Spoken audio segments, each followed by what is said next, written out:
So it was fast, but did you just call our Hindu, Muslim, and Jewish members demons?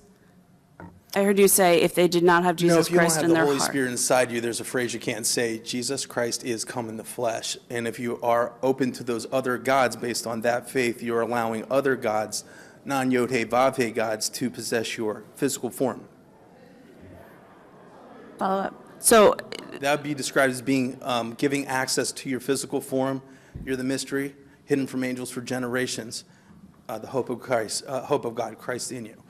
So if you're not down with that, so to speak, if you're of another religion that's not of that, you've given access to non-godly entities to make your decisions. Representative Liston, could you bring this back to HB 68, please? Well, so I'm concerned that he's calling our members demons. If you can figure out what the hell that guy's talking about, then maybe you can help everyone out here. Because the basic question there was, can you bring this back to HB 68, please? Because this is what we're discussing. That pastor, he's a pastor. His name is Stuart Long, and apparently he's dropping knowledge about the way people who are apparently are possessed by demons can't utter certain sentences or else they'll be taken over. I think that's what was going on. But by the way, the HB 68 was actually about a hearing on gender affirming care. This is out in Ohio. And this pastor then tried to argue that anyone who isn't about limiting people's rights is then possessed by demons. There's more.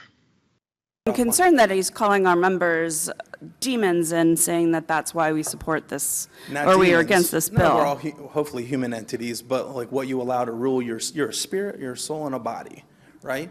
And what you allow to rule in the spirit controls your physical soul and your body if you're in order. But a lot of times your body's in control, uses the spirit to feed its energy. It's kind of a medical physical conversation. I'm not calling you demons. I'm just bringing up the fact that you might be possessed and making decisions without the discernment of God. All right, and I will just say on behalf of my members and those we represent of other religious backgrounds that any opposition to this bill, I will strongly say, is not from possession by demons. But So thank you. Ray, this is a real political debate in a real state in the United States of America to talk about demon possession. And if you're against this policy of allowing freedom, then you might be possessed by demons because you opened yourself up to it. Freedom equals demonic possession. I think that was line for line a scene from Parks and Recreation where they hold a public forum. Like, I mean, why is this person giving testimony about this? Oh, we'll get to that. I mean, it's so absurd, and like this is politics in America, and I think that a lot of people don't necessarily pay attention to what's going on within their state legislators, but debates over a lot of bills that they have open questions from the public sort of devolve into this nonsense, and it's really I think it's absolutely ridiculous, but it's like depressing to know that this is the state of discourse in American politics, where it's one person being completely reasonable and rational and another person talking about human entities and how some of the people in the room are demons and they're not flesh because they haven't accepted Jesus Christ, which is, I think, is silly to also, I mean, he's talking about how Muslims they don't believe in the same Christian God, and they don't accept Jesus, which I think I would just like for conservatives to learn that Jesus is a prophet in Islam. I think that's like my baseline right now. Just if you're going to do some criticism, just know like a little bit about the religion that you're criticizing. You need some starting point in order to have this kinds of conversations. But you asked how this guy showed up. I was actually watching folks in the background because I like doing that when it comes to crazy hearings or someone speaking, whoever may be off camera that doesn't realize their faces are being shown.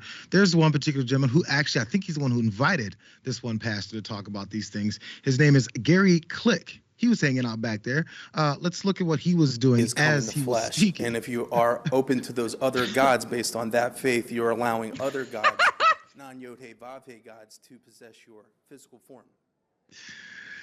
So this is the expression he was making as this thing was going down.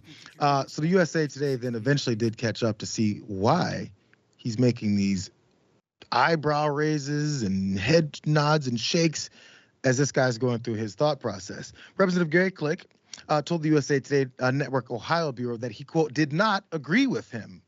Put that in all caps, he said. That was just an ignorant statement. I cannot emphasize enough how much I don't support those statements. If you guys haven't noticed, the part when they said put it all in caps, they decided to go ahead and not put it all in caps. I think that's maybe part of their process. But he wanted to make sure it was known in any kind of exclamations that he could. He has no agreement to this, but he brought him in anyway. So this one particular thing that he's pushing back against, by the way, I'll give you at least details of that so we can see where the demonic possession started.